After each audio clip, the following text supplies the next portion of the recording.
অনেকের মনে কৌতূহল, ইরান ইসরায়েল যুদ্ধ লাগলে এগিয়ে থাকবে কোন দেশ? মূলত যুদ্ধে কেবল কোনো একটি দেশের অস্ত্র গোলাবারুদই নিয়ামক ফ্যাক্টর নয়। দেশটির ভূপ্রকৃতি, রাজনৈতিক অবস্থা, অর্থনীতি সহ নানা কিছুই যুদ্ধ জয় বা হারের পেছনে ভূমিকা রাখে। এদিক থেকে বলতে গেলে প্রথমত ভূকৌশলগত দিক থেকে বেশ সুবিধাজনক স্থানে ইরান। বিপরীতে ইসরায়েল এক প্রকার উন্মুক্ত বলা যায়। ইরানের 3 দিকই পর্বত দিয়ে ঘেরা। দেশটির উত্তর পাশে আল-বুর্জ ও পশ্চিম পাশে জাগলোস পর্বতমালা। পূর্ব সীমান্তে আফগানিস্তানের পাশটাও পার্বত্য। ফলে অপর পাশে আরব সাগর হয়েও ইরানকে স্থল আক্রমণ করা কঠিন। খোদ যুক্তরাষ্ট্রই ইরাক-ইরান যুদ্ধের সময় ইরান আক্রমণের সাহস পায়নি। এ তো গেল স্থল আক্রমণের হিসাব।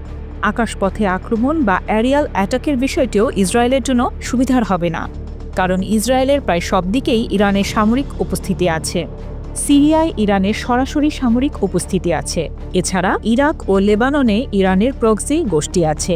এমনকি বিরোধী হিসেবে গাজার সশস্ত্র গোষ্ঠী হামাসও রয়েছে, যারা ইরানের সঙ্গে যুক্ত।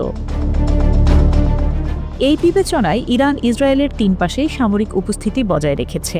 এর বাইরে 2 দেশের মধ্যে সরাসরি ভূসংযোগ নেই।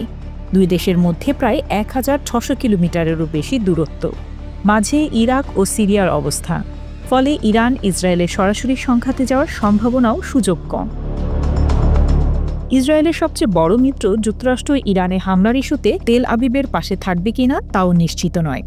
সার্বিক বিশ্লেষণে এটি বলাই যায় যে মধ্যপ্রাচ্যে ইরান সবচেয়ে বড় সামরিক শক্তি।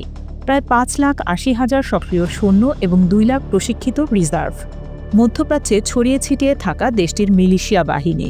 এছাড়া ইরানের মিত্রদেশ চীন, রাশিয়ার সহায়তা তো আছেই। ইসরায়েলের পক্ষে যুক্তরাষ্ট্রের সাহায্য নিয়েও ইরানের সঙ্গে যুদ্ধ করা সহজ হবে না। এ পর্যন্ত আরবদের সঙ্গে যত যুদ্ধ করেছে তার মধ্যে সবচেয়ে কঠিন যুদ্ধ হবে এই যুদ্ধ। যুক্তরাষ্ট্রের জন্য ইরানে এই আক্রমণ করা সহজ নয়, কারণ সবচেয়ে বড় সমস্যা হচ্ছে এর ভৌগোলিক অবস্থান। পৃথিবীর ইতিহাসে ইরান সবসময় বড় শক্তি ছিল এর ভৌগোলিক কারণে। সমুদ্রে, আকাশপথে এবং স্থলে 3 দিকেই ইরানে আক্রমণ করা কঠিন। সবচেয়ে বড় বিষয় হলো যুদ্ধ বাঁধলেই ইরান হরমুজ প্রণালী যদি বন্ধ করে দিতে পারে, তাহলে পুরো বিশ্বের অর্থনীতি ভেঙে পড়বে।